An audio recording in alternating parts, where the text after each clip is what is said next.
నమస్కారం, AKN news కి స్వాగతం. గురుపుడి సూర్యనారాయణ గారికి, సెట్టిపల్లి కార్పొరేషన్ చైర్మన్ సత్యబాబు గారికి, గుత్తుల సాయి గారికి, మీరా కుమార్ గారికి, అలాగే పంపన అంజిబాబు గారికి, ఈశ్వరక్కకి, అలాగే విజయలక్ష్మి గారికి, పిల్లి నిర్మలక్కకి, పద్మలత గారికి, అలాగే చంద్రబాబు గారి మార్కెటింగ్ హెడ్ మిస్సెస్ చంద్రబాబు గారికి, అలాగే కోడి దుర్గారావు గారికి, మిగిలిన పెద్దలందరికీ కూడా పేరు పేరున ఇక్కడికి ఇచ్చేసిన అందరికీ కూడా పేరు పేరున నా నమస్కారాలు తెలియజేస్తా ఉన్నాను. చాలా ఆనందంగా ఉంది. ఈరోజు మనం సెట్టిపల్లిల పండగ 4వ ఆదివారం అని మనం ప్రకటించుకున్నాం. దానికి ఒక పిలుపు మేరకి వేల సంఖ్యలో ఈరోజు రావడంతో రాబోయే నవంబర్ 16వ తారీఖు ఎంత ఘనంగా ఉంటుందో మిమ్మల్ని చూసి చెప్పవచ్చు. అందరూ గమనించాలి. అలనాడు కోనసీమ అలరంలో అమాయకులైన చాలా మంది సెట్టిపల్లి యువతని ఈ కేసుల్లో ఇరికించబడ్డప్పుడు మన వాయిస్ విజయవాడ వినిపించాలి, మనం కలిసికట్టుగా మనం ముందుకు వెళ్ళాలనుకున్నప్పుడు ముఖ్యంగా మహిళలు, ఆ రోజు 1,00,000 మంది వస్తే 50,000 మందిని దాటి మహిళలు వచ్చారు. నేను ఎక్కడికి వెళ్ళి పిలుపుకి వెళ్ళినా సరే మేము ఉన్నాం, మేము వస్తాం, మీరు కంగారు పడకండి అన్నారు. అదేవిధంగా 50,000 వస్తారనుకున్నప్పుడు 70,000-80,000, 1,00,000 మంది వస్తారన్నప్పుడు 1,20,000, 1,25,000 వస్తారనుకున్నప్పుడు 1,50,000. అలాగా ఈరోజు ఎవరి వల్ల కాని పని 1,00,000 మంది పైబడి 1,50,000 మందితో భోజనాలు పెట్టాలంటే అది మామూలు విషయం కాదు. భోజనాలు కూడా జనం సమీకరించాలి, జనం రావాలి అంటే అది మామూలు విషయం కాదు. అది ఒక సెట్టిపల్లిల వల్లే అవుతుంది. మన చరిత్ర మనమే తిరిగి రాస్తామని చెప్పి మనం మూడు సార్లు మనం ప్రూవ్ చేసుకోవడం జరిగింది. ఆ రోజు అమాయకుల కేసులు ఇరుక్కున్నప్పుడు పార్టీలు అతీతంగా ప్రతి వైపు నుంచి వచ్చి మీ వెనకాల మేము ఉంటామని చెప్పి అంటే ఆ రోజు నేను కేసుల్లో ఇరుక్కుని వచ్చిన తర్వాత చాలామంది అమాయకులు నా దగ్గరికి వచ్చి, అంటే తల్లిదండ్రులు వాళ్ళని ఈ కులం అంటారు, గోత్రం అంటారు, ఎందుకు ఉపయోగం, కుల ఐక్యత అంటారు, ఎందుకు ఉపయోగం అంటే నేను సమాధానం చెప్పలేని పరిస్థితి. అయితే అప్పుడు ఒకటే అనుకున్నాం, వనభోజనాలు పెడదాం, మనకి కులం బాసెట్టగా నిలిస్తే మళ్ళీ కులం అంటూ తిరుగుదాం, లేకపోతే ఎవరింట్లో వాళ్ళు కూర్చుందాం అనుకున్నాం. కానీ మేము సైతం మీ వెనకాల ఉంటాం, మీరు అమాయకులు అని చెప్పి గళమెత్తి మరి మీ ఆ రోజున మీరు గమనించాలి, బయటికి రావడానికి కూడా భయపడే రోజులు. ఎస్పీ గారు పిలిచి పెద్దలుగా వ్యవహరించిన వాళ్ళందరినీ కూడా వార్నింగ్ ఇచ్చారు. అక్కడ ఏ అపశృతి జరిగినా టాప్ టు బాటం ఇంచుమించు పెద్ద మనుషులు అందరి పేర్లు పెడతాం, ఆడవాళ్ళని కూడా తీసుకెళ్ళి లోపల వేస్తాం అని చెప్పి చెప్పడం జరిగింది. కానీ ఎవరూ లెక్క చేయలేదు. మనం ఈ రోజున ఎంత యూనిటీగా ఉన్నామంటే ఖచ్చితంగా మన దొమ్మేటి వెంకటరెడ్డి గారు మనకు నామకరణం చేశారు సెట్టిపల్లి గారు. ఆయన మనకి ఓ ముళ్ళదారిని ఆ రోజుల్లోనే 10,000 మంది దాటి 50,000 దాకా మరి మీటింగ్ పెట్టి జనాన్ని సమీకరించారు. తర్వాత కులం ఔన్నత్యం పాడవుతుంది, యూనిటీ పాడవుతుంది అన్నప్పుడు ఇప్పుడు సూర్యనారాయణరావు గారు ముందుకు వచ్చి కులాన్ని ఆ రోజు నుంచి ఈ రోజు వరకు కూడా మరి ముందుండి నడిపిస్తూ ఉన్నారు. మరి ఎప్పుడైనా సరే ఇటు రాజకీయ చైతన్యంతో పాటు కుల ఐక్యతని కూడా ముందుకు తీసుకుని వచ్చి అలాంటి వాళ్ళందరికీ కూడా ఆదర్శంగా నిలిచారు మరి ఇప్పుడు సూర్యనారాయణరావు గారు. పెద్దల నుంచి నేర్చుకోవాల్సింది చాలా ఉంది. మనకు అన్నీ తెలుసు అనుకుంటే మనం ఇక్కడే ఉంటాం, ఎక్కడికి వెళ్ళాం. మరి ఆ రోజు ఈ వనభోజనాలు ఇక్కడ పెట్టినప్పుడు మన వాయిస్ డైరెక్ట్గా విజయవాడ వినపడ్డారు. అల్లర్ల కేసులు ఎత్తివేస్తున్నామని వాళ్ళ చేత చెప్పించి అవునా కాదా? ఈరోజు మనం కలిసి ఉంటే ఏం సాధించగలమని చెప్పి మనం చూపించాం. అలాగే ఈరోజు నేను ఈ పొజిషన్లో ఉన్నాను అంటే ఆ ఐక్యతే కారణం, ఆ వనభోజనాలే కారణం, ఈ సత్యమ్మ తల్లే కారణం అని ప్రగాఢంగా నమ్ముతూ ఉంటాను. అలాగే పరమేశ్వరుని కూడా. అయితే ఇంక విషయానికి వస్తే ఈరోజు పూర్తిగా మా మీద చాలా బాధ్యత ఉంది. సత్యబాబు గారి మీద కానీ మా మీద కానీ, అలాగే ఈ పార్టీలో ఉన్న మా అందరి మీద, సాయి గారి మీద, అలాగే విజయలక్ష్మి గారి మీద, అలాగే డైరెక్టర్స్ భారతి గారి మీద, వీళ్ళందరి మీద కూడా బాధ్యత ఉంది. అధికారంలో ఉన్నాం, చేతనైనంత మంచి చేయాలి. కాబట్టి ఎక్కడ ఈ బార్ లైసెన్స్ విషయంలో ఇందాక చెప్పినట్టు ఎక్కడన్నా చిన్న ఏలూరులో చిన్న సబ్జెక్ట్ జరిగితే దాన్ని ఎవరైతే దుర్గారావు గారు ఉన్నారో ఆయన బాగానే ఉన్నారు. ఆయన మా దగ్గరికి వచ్చారు, మేము ఆయన దగ్గరికి వెళ్ళాం. అది అతి త్వరలో కూడా వాళ్ళ షాప్ వాళ్ళకి ఇప్పిస్తాం 100%, అందులో సందేహం లేదు. అయితే మధ్యలో ఖాళీ ఉన్న వాళ్ళు ఏం చేస్తున్నారంటే అత్యుత్సాహం. ఆయన పోరాడుతున్నాడు, ఇంకా ఆయన వెనకాల మేము ఉన్నాం. సత్యబాబు గారికి నిరంతరం అది నేను ఖాళీ లేకపోయినా సరే ఆయన మానిటరింగ్ చేస్తున్నారు. అలాగే నా పార్టీ నాకు ముద్దు, వేరే పార్టీ వాళ్ళ పేరు వేరే ముద్దు. నేను విమర్శిస్తా, అధినాయకుని విమర్శిస్తాను మంత్రి హోదాలో ఉండి. మీరు మీ పార్టీ తరపున నన్ను విమర్శిస్తారు, తప్పులేదు. బయటకు వచ్చిన తర్వాత మనందరం ఒకటే అని గుర్తించాలి.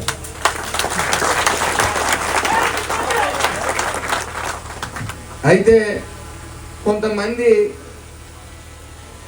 కులాన్ని విచ్ఛిన్నం చేయడానికి రెడీగా ఉంటారు, అది ఎప్పుడూ ఉంది. కొంతమంది దరిద్రులు మారరు ఇంకా వాళ్ళు. ఇలా ఎందుకు అంటున్నానంటే వాళ్ళకి పేటిఎం గాళ్ళు వాళ్ళకి ఏదో వస్తానే ఉండాలి. విమర్శలు చేసేదానికి అర్థం ఉండాలి కదా. నేను ఎస్ఏఎఫ్ స్థాపించాను, ₹1 ఇస్తా అన్నాను. దానికి టైం లేట్ అయింది, వాస్తవం ఒప్పుకున్నాను. దీని వెంటనే ఎలక్షన్స్ వచ్చాయి, కొన్ని ఒత్తిళ్ళు వచ్చాయి, రియల్ ఎస్టేట్లు ఇరుక్కున్నాను. అలా నేను ఎస్ఏఎఫ్ తరఫున సేవా కార్యక్రమాలు ఎక్కడ ఆపలేదు. ఆపానా? దాన్ని నేను ఇస్తానండి. ఈ రోజు మొదలు పెట్టుకుని ఈ నవంబర్ 16వ తారీఖు లోపు నేను ప్రామిస్ చేసిన వైట్ అమౌంట్ ₹1 కూడా ఇక్కడ పెట్టి తీరుతాను. కొంతమంది విమర్శలు ఎందుకు చేస్తా ఉన్నారు? అసలు కులం పేరు చెప్పి రెచ్చగొడతారు. కులం పేరు చెప్పి నేను ఒక పెద్ద ఆయన దగ్గరికి వెళ్తే, ఒక పార్టీ అధినాయకుడి దగ్గరికి వెళ్తే నా బొచ్చు చూపించాడని చెప్పాడు అతనే. అంటే అక్కడ కులం పేరు వాడాడు. కులం పేరు వాడి బొచ్చు చూపించిన వాడి దగ్గరికి వెళ్ళండి, ఎందుకండి మళ్ళీ ఇతను వెళ్తాం? అతనే కదా విమర్శించాడు. అంటే కులం రెచ్చగొట్టడం ఇది. అతను టాలెంట్తో తెచ్చుకోమనండి, కులాన్ని మధ్యలో లాగొద్దని చెప్పాలి.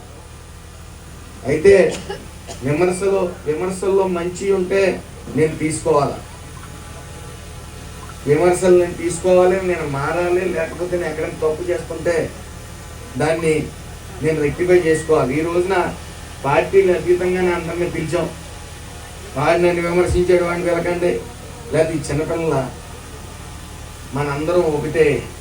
ఎన్ననుకున్న కష్టం వచ్చినప్పుడు పార్టీలు చూసామో మనం. ఈరోజు ఈ యొక్క ఇంతమంది ఇక్కడికి వచ్చారు అంటే కులం మీద అభిమానంతో వచ్చారు. మనం ఎన్ని అనుకున్నా సరే పార్టీలుగా మనం ఈరోజు ఇంత రేపొద్దున నవంబర్ 16వ తారీఖున లక్షల మందితో పెడితే అది కులానికి గౌరవం. ఈరోజు ఈ వనభోజనాలు నేను పెడుతుంటే దానికి ఎంత ఖర్చు అవుతుందో మీకు అంచనా ఉంటుంది.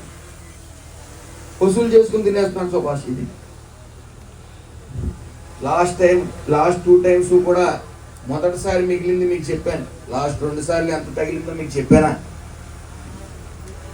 ఈసారి డబ్బులు పూర్తిగా నేనే పెట్టుకుందాం, ఇచ్చిన వాళ్ళు ఇస్తారు, తీసుకోవాలి, ఇది కులం అందరిదే అని భావంతో నేను చెప్తా ఉంటే ఏ విమర్శల్ని అంటే ఖాళీగా ఉంది కదా అని ఈ ఫేస్బుక్ పుల్లు ఉంటారండి. వాళ్ళు బయట సభ్య సమాజంలో తిరగరు, ఇక్కడికి రారు, వాళ్ళకి అనవసరం. వాళ్ళు ఇక్కడ ఖాళీ అయిన తర్వాత 4 కుర్చీలు ఎట్టి ఎవరు రాలేదంట అని చెప్తారు. అది దాని వాళ్ళ వెర్షన్ వాళ్ళది, వాళ్ళ బాధ వాళ్ళది. ఆ ఫేస్బుక్ల వల్ల ఒక రాంగ్ డైరెక్షన్ వెళ్ళిపోతుంది. నేను అందుకే ఫస్ట్లో చూసి తడబడేవాడిని. ఒక పెద్ద ఆయన చెప్పాడు, నువ్వు ఫేస్బుక్ అయ్యి ఎప్పుడు చూడటం మానేస్తావు అప్పుడే బాగుపడతావు అన్నాడు. నేను వెంటనే ఆ ఫేస్బుక్ పక్కనెట్టి మనం చెయ్యాలనుకున్నాం మంచి, నా వల్ల ఎంత చేస్తుందో. ఇవి రోజు 18 మంది ఎంప్లాయీస్ నేను పెట్టుకుని నేను సొంతంగా జీతాలు ఇస్తున్నాను. కాకినాడ హాస్పిటల్లో ఒక మనిషిని పెట్టాను. నాకు కూడా అంటే చాలా మందికి అందుబాటులో రావట్లేదని ఇంచుమించు 6 నెంబర్లు కూడా అందరికీ ఇవ్వడం జరిగింది. ఎవరికైనా పెళ్లికి మిస్ అవుతుంటే మేము ఎక్కడ కనపడతాం, మా పెళ్లికి రావట్లేదు అంటాడు. ఎన్ని పెళ్లి కానీ కావాలి. లేకపోతే ఎవరో ఒకరు వస్తున్నారు, మా మేనళ్ళకి ఉద్యోగం చూడండి అంటున్నారు. అదే పని నాకు అక్కడ లక్షలు పెట్టి నేను జాబ్ మేళా ఇంచుమించు ప్రతి వారానికి ఒకసారి జాబ్ మేళా పెడతాను. దాని వెనకాల కొన్ని లక్షలు ఖర్చు అవుతాయి. అయితే సత్యబాబు గారు కూడా ఉన్నారు. ఆయన చేతనైనంత ఇంచుమించు 2-3 ఎమ్మెల్యేల చేత ఇతను తిట్లు తిన్నాడు నా ఎదురుకుండా. వాళ్ళు వైసీపీ నువ్వు ఎందుకు తీసుకుని వచ్చి ప్రమోట్ చేస్తున్నావు ఏమన్నా కదా. అంటే అతను కష్టంలో ఉన్నాడు. కష్టంలో ఉన్నప్పుడు మనం చేతనైనంత సాయం చేయాలి. హాస్పిటల్ కానీ ఇటు చదువు విషయంలో కానీ చేతనైనంత సాయం చేసుకుంటాను. ఈ రోజు కూడా నాకు గుర్తింపు నేను చేసిన సర్వీస్కే. ఎవరికైనా సరే మనం రాత్రి నాయకులు అయిపోదాం అంటే కుదరదండి. ఈరోజు లక్షలు ఖర్చు పెట్టి పుట్టినరోజులు చేసేసుకుని 2 మేకలు వేసి భోజనాలు ఇట్టేస్తే జైలు కొట్టేరు ఎవరని. సర్వీస్ చేయండి. సర్వీస్ చేసిన తర్వాత ప్రజలు గుర్తిస్తారు. ఈ రోజున నేను ఈ పరిస్థితుల్లో ఉన్నానంటే చేతనైనంత సాయం చేశాను. నేను ఇది ఆశించి ఈ పొజిషన్లోకి వస్తానని నేను సాయం చేయలే. తాతలు సంపాదించారు కాబట్టి ఎంతో కొంత ఉంది, రియల్ ఎస్టేట్లో సంపాదిస్తున్నాను కాబట్టి, కులం అనే అభిమానం నాలో నరనరాల్లో ఉంది కాబట్టే చేశాను. అది అయితే మనిషిగా నాకు కొన్ని ఒత్తిడి ఎక్కువైనప్పుడు, కొన్ని చిరాకులు పరాకులు ఉన్నప్పుడు ఎవరినన్నా మరి వచ్చినప్పుడు కొంత కసురుకుంటే క్షమించాలని కోరుతా ఉన్నాను. ఇది ఇన్నాళ్ళు అనుకునేవాళ్ళు ఒక నాయకుడిని చూసి ఎందుకు ఇతను ఇలా కలిసేస్తున్నాడు, ఇంత మంచి జనం వస్తుంటే హ్యాపీగా ఉండొచ్చు కదా. ఆ తర్వాత నేను ట్యాక్లేసేసి పరిస్థితి వచ్చింది.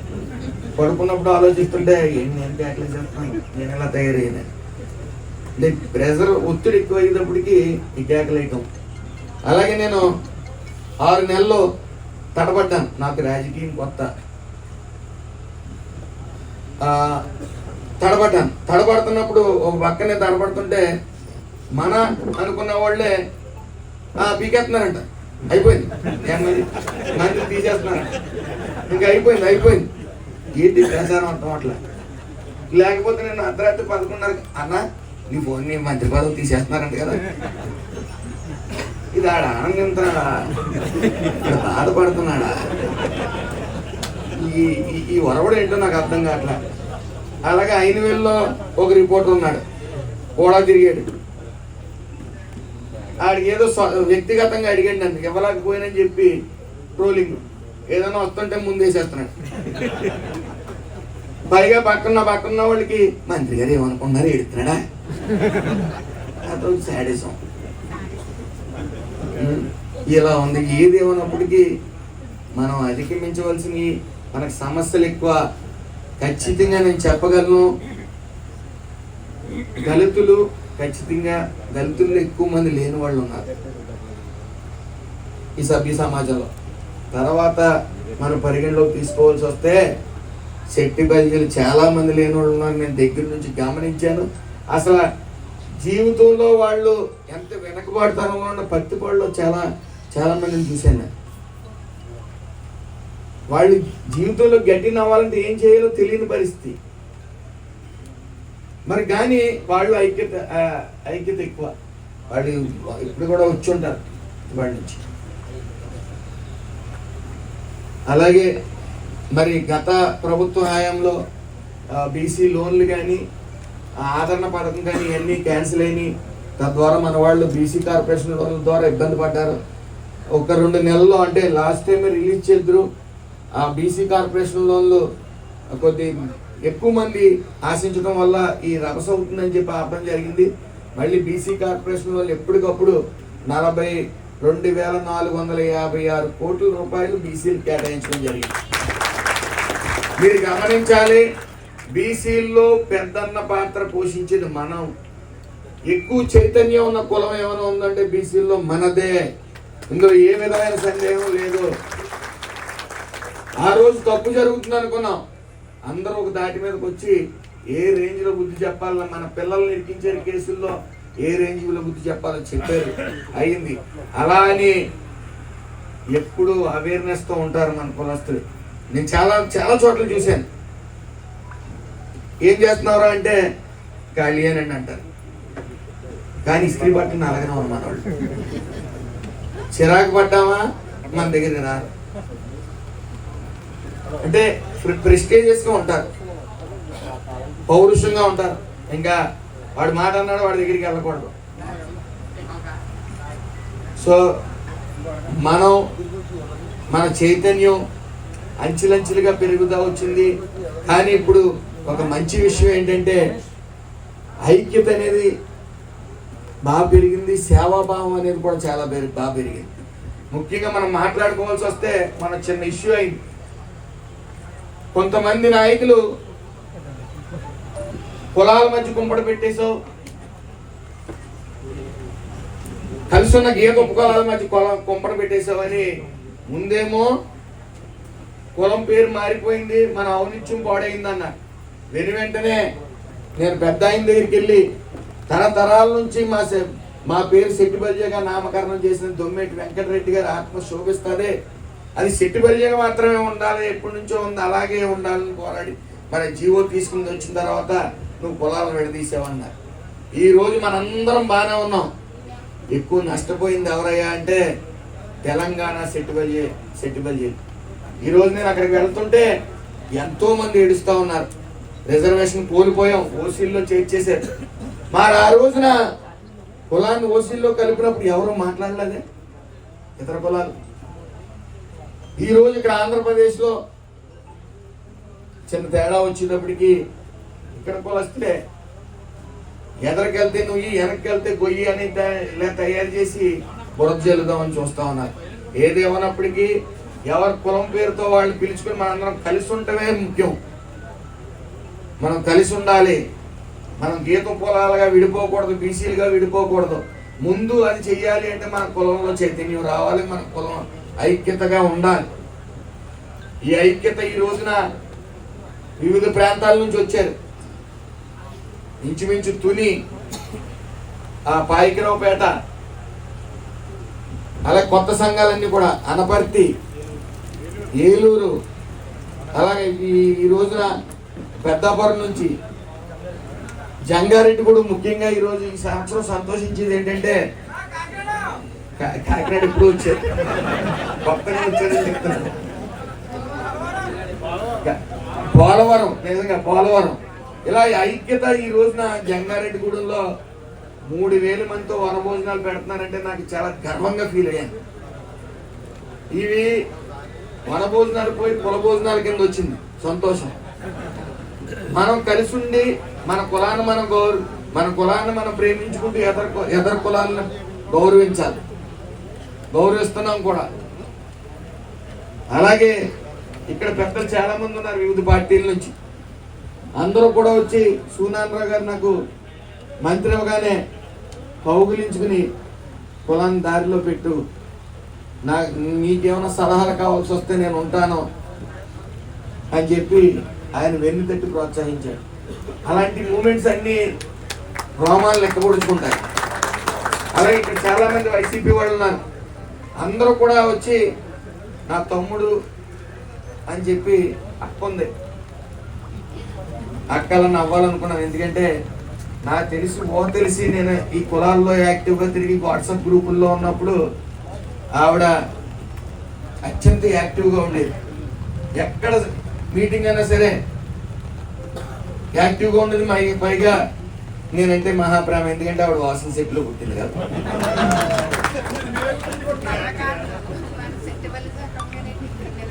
అయితే ఆవిడ నిరంతరం యాక్టివ్గా ఉండేది. తమ్ముడు, నేను నా పార్టీలోనే ఉంటాను తమ్ముడు, నువ్వు వెళ్ళు, నువ్వు ఖచ్చితంగా నవ్వుతావు, నా చేతనైనా సహాయం నేను చేస్తాను, నువ్వు ఎప్పుడు బాగుండాలని చెప్పి దీవించి పంపించి మినిస్టర్ కూడా అవుతానని చెప్పి ఈ రోజు కూడా ఆవిడకి విషాదం, ఎంత విషాదం వచ్చిందంటే ఆవిడని చూసి మళ్ళీ తేరుకుంటుందా వాళ్ళ అమ్మాయి మృత్యువాత పడ్డది, నరకం అనుభవించి ఆవిడ బయలు కోలుకుని బయటకు వస్తుందా అని అంత భయం వేసింది. అయినా సరే ఈరోజు నవ్వుతా మన మధ్య ఉందంటే నాకు చాలా హ్యాపీగా ఫీల్ అయింది. ఆవిడని చూసి వస్తుంది అనుకోలేదు. థ్యాంక్ యూ అక్క. అలాగే ఈశ్వర్ గారికి కూడా ఆవిడ ఒంట్లో పోలేదు. ఆవిడకి అప్పుడే 2 నెలల నుంచి కూడా ఆవిడ మంచం మీద ఉంది. అయినా సరే ఈ మీటింగ్, సిట్టి బజార్ మీటింగ్ వెళ్ళాలి అని ప్రేమగా వచ్చింది ఆవిడ. అలాగే అన్సూర్ పెద్దలత గారు కూడా ఆవిడ వైసీపీలో ఉంది. ఆవిడ ఎప్పుడు తమ్ముడు నువ్వు గెలుస్తావు, నువ్వు బాగుంటావు అని చెప్పి ఎప్పుడు దీవించింది ఆవిడ. అలాగా అందరూ కూడా మీరు ఆశీర్వదించారు, మీరు నాకు బలాన్ని ఇచ్చారు. నా మీద చాలా బాధ్యత ఉంది నాకు తెలుసు. ఆ బాధ్యతని ఎప్పుడు కూడా విస్మరించను. మీ అందరికీ కూడా విధేయుడిగానే ఉంటాను. నేను మళ్ళీ చెప్తా ఉన్నాను, నేను తెలుగుదేశం పార్టీలో ఉన్నాను, నేను చేతనైనంత మంచి చెయ్యాలి, చేస్తాను కూడా, నాకు ఓపుకున్నంత కాలం చేస్తాను. అలాగే ఎస్ఏఎఫ్ అని కూడా మీరు ఊహించిన పరిస్థితుల్లో ₹1 ఇవ్వటంతోనే ఆపను, అది మీరు గమనించాలి. దాన్ని నేను ఇక్కడ ఒక రాష్ట్ర మంత్రిగా ఉన్నాను కాబట్టి దాని సమర్థవంతమైన ప్రెసిడెంట్ని వీళ్ళని పెట్టి దాన్ని చాలా జట్ వేగంలో ముందుకు తీసుకెళ్తానని మీకు ప్రమాణం చేస్తా ఉన్నాను. నేను ఎవరి డబ్బులు లాక్కోలేదండి. నేను ఇస్తానన్న అమౌంట్ కొద్దిగా లేట్ అయిందంటే, అంతేగాని అయినా సేవా కార్యక్రమాలు ఎక్కడ ఆగలేదు. నాకన్నా ఎక్కువ బాధ్యత కుడుపుడి సత్యబాబు గారి మీద ఉంది. ఆయన నిరంతరం కష్టపడతా ఉంటారు. ఆయన అలా కాదండి, ఇలా చేద్దాం మన వ్యవహారం అని చెప్పి మరి ఆయన ముందుకు తీసుకెళ్తా ఉంటారు. మా ఇద్దరి మీద బాధ్యత ఉంది. అలాగే సత్యబాబు, ఇక్కడ పార్టీలో ఉన్న మా అందరికీ బాధ్యత ఎక్కువ ఉంది. మీరు పార్టీ పరంగా విమర్శించారనో నేను బాధపడే మనిషిని కాదు. నా పార్టీని నేను పొగుడుకుంటాను, మీ పార్టీని మీరు పొగుడుకుంటారు, లేకపోతే మీ అధినాయకుడిని మేము విమర్శిస్తాం. కానీ అల్టిమేట్గా బయటకు వచ్చేటప్పటికి మనం ఒక పొలంలో పుట్టాం, మన కుటుంబాన్ని మాత్రం మర్చిపోద్దని చెప్పి నేను తెలియజేసుకుంటా ఉన్నాను. అలాగే కొంతమంది చాలా కష్టపడతా ఉన్నారు, విష ప్రచారం చేద్దామని రకరకాల ప్రయోగాలు చేస్తూ ఉన్నారు. నా చిటికి నేల మీద బొచ్చు కూడా పేకలేరని బట్టి మీకు తెలియజేస్తా ఉన్నాను. నేను చేసి తప్పు అయితే తప్పుని ఒప్పుకునేంత ధైర్యం నాలో ఉంది. నేను మళ్ళీ చెప్తా ఉన్నాను, నేను ఈ రోజు ఈ పొజిషన్లో ఉన్నానంటే ఆ రోజు కులం అంతా ఏకతాటిగా వెనకాల వనభోజనాలు వచ్చి నువ్వు ముందుండు మేము వెనకొంటామని నడిపిన మీ అందరికీ కూడా మరొకసారి ఈరోజు నేను గెలిచాను అంటే రామచంద్రపురం నియోజకవర్గ ప్రజలకు రుణపడి ఉంటాను. అలాగే నేను ఈ పరిస్థితుల్లో ఉన్నానంటే నాకు ఎమ్మెల్యే ఇచ్చారు అంటే కులం చూసి ఇచ్చారు, నాకు మంత్రి ఇచ్చారు అంటే కులం చూసి. మరి లోకేష్ గారు, చంద్రబాబు నాయుడు గారు, పవన్ కళ్యాణ్ గారు నన్ను దీవించి ఈ పొజిషన్లో పెట్టారు. అలా అని చెట్టు పేరు చెప్పి కాయలు అమ్ముకునే రకాన్ని నేను కాదు. అలాగే అమ్ముకునేవాడు, ఇలాగ ఎవరైతే కులాల మధ్య చిచ్చు పెట్టి విష ప్రచారం చేస్తున్నారో మనోడే కదా చూస్తా ఊరుకోను, అలా ఊరుకున్నామంటే కులం మధ్య చిచ్చులు పెడతానే ఉంటారు వాళ్ళు. వాళ్ళకి ఏ రీతిలో బుద్ధి చెప్పాలో నాకు తెలుసు. అదేవిధంగా మళ్ళీ చెప్తా ఉన్నాను, సూనారావు గారు అన్యాయం జరిగితే అది ఏ పార్టీ అని ఉపేక్షించరు, తోలు తీసి ఎండగడతారు, అవునా కాదా? అందుకనే ఆయనకి తరతరాల నుంచి కూడా ఎన్ని తరాల మారినా ఆయన మీద ఉన్న అభిమానం ఎక్కడా కూడా 1% తగ్గలేదు. ఆయన దగ్గర ఉంటే పెడతాడు, లేనప్పుడు సలహా ఇచ్చి ముందుకు నడుపుతాడు. ఆయన ఆదర్శంగా తీసుకోవాలి. ఇలాగే ముఖ్యంగా మన సోదరి మనల్ని ఆదర్శంగా తీసుకోవాలి. మీ అందరికీ మరొకసారి చెప్తున్నాను, మరొకసారి నాకు ఎమ్మెల్యే ఇచ్చారంటే సెట్టిపల్లి అనే ఇచ్చారు, నాకు మంత్రి ఇచ్చారంటే సెట్టిపల్లి అనే ఇచ్చారు. నేను కులానికి లోబడే ఉంటాను. నేను ఎప్పుడు కూడా మంత్రి ఇచ్చారు కదా అని నెత్తికి ఎక్కువ నా కళ్ళు అని మాత్రం మీకు ప్రమాణం చేస్తా ఉన్నాను. ఎప్పుడు ప్రవర్తించుకునే ఉంటాను, మీ మధ్య ఉంటాను, మీ సమస్యలు వింటానే ఉంటానని ప్రమాణం చేస్తూ, అలాగే రామచంద్రపురం నియోజకవర్గ ప్రజలకు కూడా జీవితాంతకాలం రుణపడే ఉంటాను. మరి మీకు ఎప్పుడు అందుబాటులోనే ఉంటానని ప్రమాణం చేస్తూ, ఎప్పుడు ఏ సమస్య వచ్చినా సరే నేను అందుబాటులో ఉంటానని ప్రమాణం చేస్తూ, ఇంత దూరం నుంచి వచ్చి ఎంత వర్షం వస్తున్నా సరే నేను ఆలస్యమైనందుకు నాకు క్షమించాలి. ఇంకా ఆలస్యమైనా సరే అందరూ కూడా ఈ కళ్ళుతో ఇక్కడ చూశారు. మనం రాబోయే కార్యాచరణ, మన అజెండా ఏంటనేది ఇక్కడ ప్రముఖులందరూ ఉన్నారు కాబట్టి మనందరూ ఒకసారి కూర్చుని మన కమిటీ కింద కూర్చుని దానికి ముందు తీసుకెళ్ళవలసి ఉంది. అలాగే వాలంటరీ వ్యవస్థ అనేది మనం పెట్టుకుందాం. ప్రతి జిల్లాలో కూడా ప్రతి మండలానికి ఒక టీం ఉంటుంది. బస్సులు కూడా 600 బస్సుల వరకు ఈసారి అందుబాటులోకి వస్తాయి. ఎందుకంటే ముఖ్యంగా ఆడవాళ్ళు మొన్న సంవత్సరం 1,50,000 మంది వస్తే నేను సగౌరవంగా చెప్పుకుంటున్నాను 70,000 మంది దాటి ఆడవాళ్ళు కౌంటర్. నేను ఇవన్నీ ఎలా చెప్తాను మీరు అడగవచ్చు. ఆడవాళ్ళు కౌంటర్లో ప్లేట్స్ వేరేగా ఉంటాయి, మగవాళ్ళు వేరేగా ఉంటాయి. ఆర్గనైజర్స్ ఇక్కడ ఉన్నారు అంతే కదా. ఆ రోజు 70,000 దాటి ఆడవాళ్ళు ప్లేట్లు అయినాయి. కాబట్టి ఆడవాళ్ళలో చైతన్యం ఎక్కువ ఉంది. ఆడవాళ్ళని ఇంకా ఎక్కువ మంది సమీకరించాలనే ఉద్దేశంతోనే బస్సులు వేస్తా ఉన్నాం. మరి ఈ రోజున మన బాధ్యత ఇక్కడితో అయిపోలేదు సోదరులారా. మనం నవంబర్ 17, 16 మన సెట్టిపల్లిల పండగ. ఈ రోజున సెట్టిపల్లిలు ఈ రోజు అంత కష్టాల్లో ఉన్నా సరే లక్షల మందితో పెట్టి ప్రశాంతమైన వాతావరణంలో వచ్చి ప్రశాంతమైన వాతావరణంలో వెళ్ళాం. అది ఎవరి వల్ల సాధ్యం కాదు. అలర మొక్కలు అక్కడక్కడ ఉంటాయి, ప్రతి కులంలోనే ఉంటాయి. కానీ ఆ రోజున మాత్రం ఈ రోజు వరకు 3 సంవత్సరాలు చేసుకున్నాం, ఎక్కడ అలర అనేది లేదు. అలాగే ప్రేమపూర్వకంగా నన్ను మీ సొంత కొడుకులాగా, అన్నలా, తమ్ముడిగా భావించి ఈ రోజు వరకు మీరు చూపిస్తున్న ప్రేమ అభిమానాలకి ఎప్పుడు లోబడే ఉంటానని శిరస్సు వంచి మరొకసారి మీ అందరికీ నమస్కరిస్తూ, సూర్యనారాయణ గారి అధ్యక్షన ఒక కమిటీ కూడా వేయడం జరుగుతుంది.